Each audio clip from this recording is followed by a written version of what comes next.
Do you feel like your brain is constantly running on a treadmill that just won't stop? Maybe you're overwhelmed by the 24-hour news cycle, anxious about your finances, or you're replaying a rude comment from your boss over and over again. If that sounds like you, take a deep breath. You aren't alone. We live in a world that is noisy, unpredictable, and often chaotic. But while we cannot stop the chaos of the world, we actually have a secret weapon to stop the chaos inside our own minds. Welcome to The Last Read. Today, we are cracking open a mental toolkit that wasn't developed in a modern lab, but in the dust and grime of the ancient world. We are summarizing the Daily Stoic, 366 Meditations on Wisdom, Perseverance, and the Art of Living by Ryan Holiday. This isn't just a history lesson. This is the exact operating system used by Marcus Aurelius to stay sane while ruling the Roman Empire, and by Epictetus to find freedom despite being born in chains. And thanks to Ryan Holiday, a former marketing executive turned modern philosopher, these tactics are now the secret weapon of NFL coaches, special forces operators, and Fortune 500 CEOs. Holiday structures this operating system around three critical disciplines: perception, action, and will. Let's start with the discipline of perception. You can't act right if you aren't seeing right. At the core of this discipline is the dichotomy of control. It's the mental fork in the road that determines whether you have a good day or a meltdown. The premise is simple. There are things we can control and things we cannot. Picture yourself at the airport. Your flight is canceled.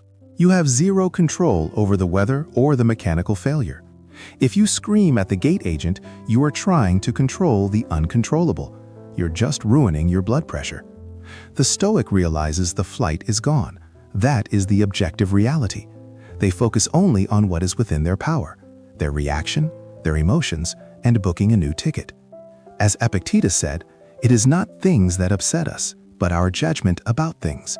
When we strip away the emotional labels, labeling an event as a disaster or a tragedy, we stop fighting ghosts and start dealing with reality. Once you see the world clearly, you are ready for the second pillar, the discipline of action. There is a misconception that Stoicism is about passivity. It's not. It demands action, but with a specific caveat. Focus on the process, never the outcome. Think of an archer. He controls the bow, the aim, and the tension. But the moment the arrow leaves the string, the wind could take it. If he ties his self-worth to hitting the bullseye, he is a slave to luck. If he ties his satisfaction to shooting well, he is free. In our modern lives, this means you focus on writing the perfect proposal, not on whether the client signs. You focus on the effort, not the result. But you don't just act for yourself. The Stoics believed in sympathia, interconnectedness. As Marcus Aurelius wrote, what is bad for the hive is bad for the bee. We have to work for the common good. It's about returning the shopping cart, holding the door, and helping your colleagues. It keeps you grounded and reminds you that you are part of a larger whole. But what happens when you do everything right? You aim perfectly, you help the hive, and the forest still catches fire. This brings us to the final and perhaps hardest pillar, the discipline of will. This is how we deal with what we cannot change. The Stoics propose a radical mindset called amor fati, a love of fate.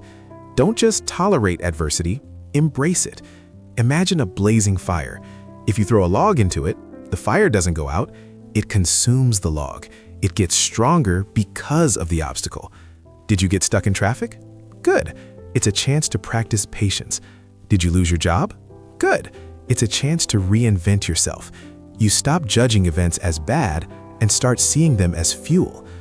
And to give this all urgency, we have to talk about the one thing we usually ignore: death. Memento mori. It sounds morbid, but realizing you will die is the ultimate filter for clarity. If you knew you wouldn't be here next week, would you really argue about the dishes? Would you hold that grudge? No, those things would vanish. Marcus Aurelius reminded himself, you could leave life right now.